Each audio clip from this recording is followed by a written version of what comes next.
He's a big guy. He's not a slouch when it comes to speed as well. And he controls the ring very well. He knows what he's doing in the ring. So definitely those are his strengths. Okay. And what about Canelo Alvarez? What is his strengths? His strength is going to be more speed. He has more tools in the shed, you know. He's definitely going to be moving a lot. He's going to hit with a lot more combinations.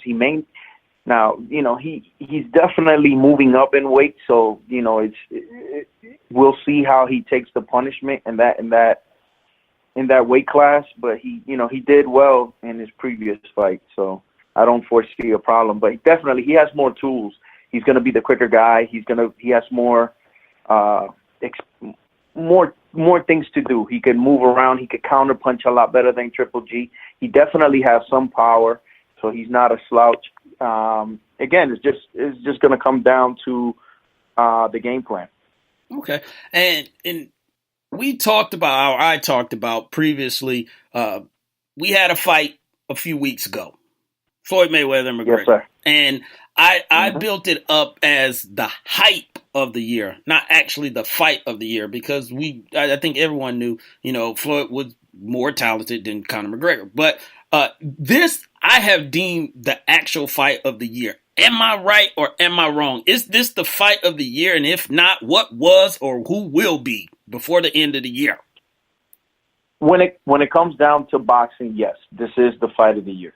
There's no way around it. These are the top two fighters. We've been wanting to see this fight for about 2 years now, and we're finally getting it. The show that we witnessed, the 26th of August, was actually better than I expected it to be when it comes down to it.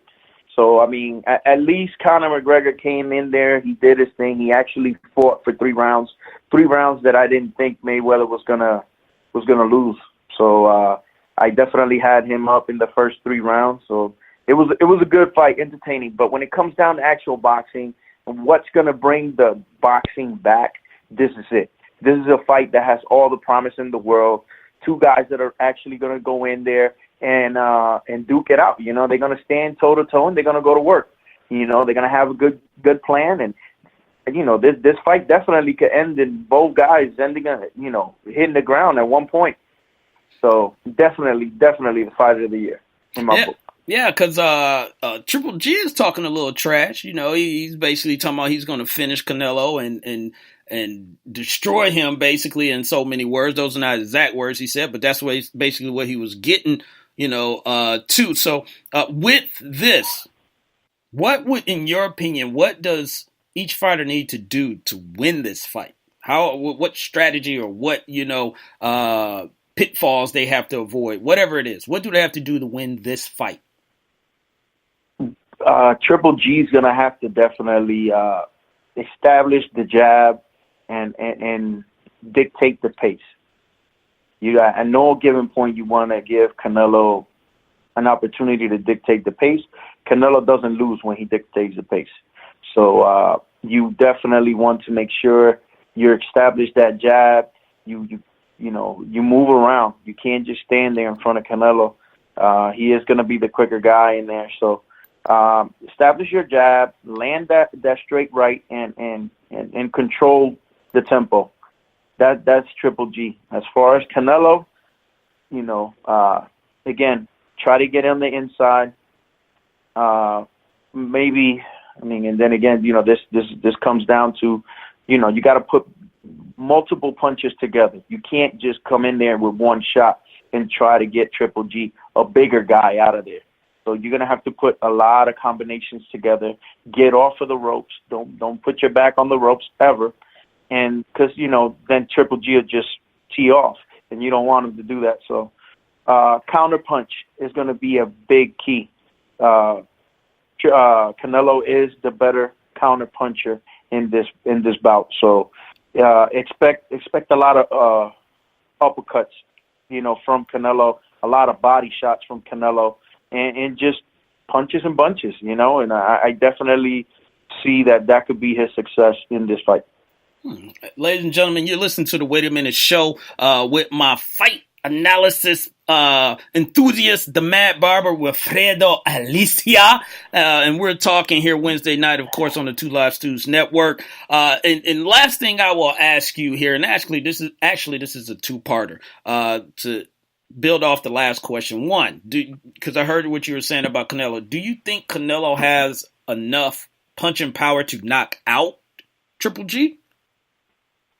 Yes, he definitely does. Actually, I've seen the build up to him to this point, and come fight night, or actually right now, I think Canelo is the stronger puncher. I think Canelo is the quicker puncher, and I think he has more in the arsenal to use than Triple G. Triple G has become a one-dimensional fighter. Triple G has looked old in his last two fights. Or when I say old, I mean he has not progressed. He hasn't gotten better. We see the same thing over and over from Triple G. And when it comes down to who is who in boxing, Canelo has fought all of them. Who has Triple G fought? So at a couple months ago, you asked me who was ahead on the cards, and that at that point it was definitely Triple G, bigger power, bigger guy. More power, this, that, and the other. But when it comes down to it today, I honestly got to go with Canelo. Okay. Canelo has impressed me the way that his maturity and his skill level has increased. So I definitely pick him to win this fight. It could be by decision or knockout somewhere along the lines of the 8th round. Now, again, don't get me wrong. Triple G can land a miraculous right and just knock everybody out. But at this point, when it comes down to skill and boxing, I honestly think that Canelo's not going to be that standing target, and he's going to move around, and he's going to give, as long as they got the right game plan of boxing, Triple G, they'll win. So there you have it, ladies and gentlemen. The Mad Barber has spoken. He has Canelo winning this fight. He's seeing it going at least 8 rounds, and probably 8 round it might be over. I am looking forward, to this fight as well. Again, I'm going to ask you, are you throwing a fight party? This I have to see. I can't promise anything yet. I got to run it by the old lady. Okay, all so right. We'll see. I got to run it by her. We'll see. Hey, if it is, let me know. I will be there, sir. But I'm gonna go ahead and get you out of here, man. I appreciate the time that you spent with us tonight, ladies and gentlemen. We thank you as a group. I'm gonna get the kids in here. Kids, give it up for the Mad Barber, Wilfredo Alicia. Lopez said, what's that? Don't try to get me out of here a little too quick. I got to say something about my Giants. Okay. That game is coming up. That game is coming up. That's right. All right. I'll tell you this, Matt Barber. I'll tell you this. All right, because I got someone coming on at 9:45, so we got 3 minutes. What you got? You tell me what you got. All I'm saying is we're going to put this together. We're going to put them lines to sleep. Night. Cancel Christmas, boys. It's over. Okay, so with what offensive line? And OBJ is probably not playing, so that is, an advantage for us. I'm going to give it to you because our secondary is weak. The Giants' defensive line, their front seven, even their secondary, their defense is no joke. So we don't have a running game. So I will give that to you because we haven't proved anything. But the thing is, you have that kryptonite, and it's not called Matthew Stafford. It is called Eli Manning. So he is good for a pick 6. I'm telling you, it's going to happen, sir. It's going to happen. But we will be watching Monday night. I will be. And we will be texting each other back and forth. But it is going down. I'm telling you, we got 3 quality wide receivers now. So what y'all gonna do, man? What you gonna do, bro? What you gonna do? It's called G-Man, MVP Super Bowl winner. Eli Manning gonna step up. Okay. That's gonna be it. That's all I gotta say. All right. We did beat the GOAT twice. We can say that. Very loud here in Atlanta. Very loud. Yeah, y'all do say that. Yeah, I knew you was going there. But you know what? That's all right. That is all right. So I appreciate you again, sir, for dropping in. Take care, guys. With us. Yeah, definitely. And we'll chat again after the fight, and also we'll recap Monday night. So maybe we can get you back on, Wednesday, so we can talk about the fight and the and Monday Night Football. The results, yeah, definitely. We can do that. Guys, right. Have a good evening and take care, guys. All right, ladies and gentlemen, there he is, the Mad Barber in the building. We appreciate him dropping in. So like I said, 9:45, we should be here in a couple minutes. We're going to have Convo with Kano and talk about a little bit of NFL stories, news, or whatever that's going on. So again, I'm going to have the Mad Barber back on next week. So Lions, please do me a favor and win, because I want to talk mad trash on Wednesday. So we will have him back on. So I appreciate him, being on. So again, like I said, I'm having a brain fart for a second, ladies and gentlemen. Convo with Kano, yeah. So Jason Kano, he'll be on here in a minute, and like I said, we're going to talk about NFL, stories, this whole Deshaun Watson stuff, and the Cardinals, and a bunch of other stuff, and then after that, we'll get into Thursday night's game, which is tomorrow, and I'll give you my points, on that. So Angry Black Man said he got Canelo. Someone tell Microwave to quit running and put his money on his boy Triple G. So shots have been fired. Shots have been fired at Fish. Jay Fish. Where you at, Jay Fish? Angry Black Man done called you out. Talking about put your money up. Put your money up, bruh. So you better do something. Angry Black Man done said the Giant stinks. Yes, Angry Black Man, thank you.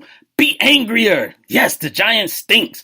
And Sluggo said Giant fans are hilarious. Yes, they are very hilarious. They always go back to the Tom Brady, but here's the one thing I will say about the Giants fans. They are not delusional like Knicks fans. Although the Mad Barber is a Knicks fan, so at times he gets delusional a little bit, with the Knicks, but it's all right. But they're not the same. At least they got a go-to move, and you really can't argue that. They took down Tom Brady twice, and one of those when they were undefeated. So it is what it is, man. You got to give them, credit.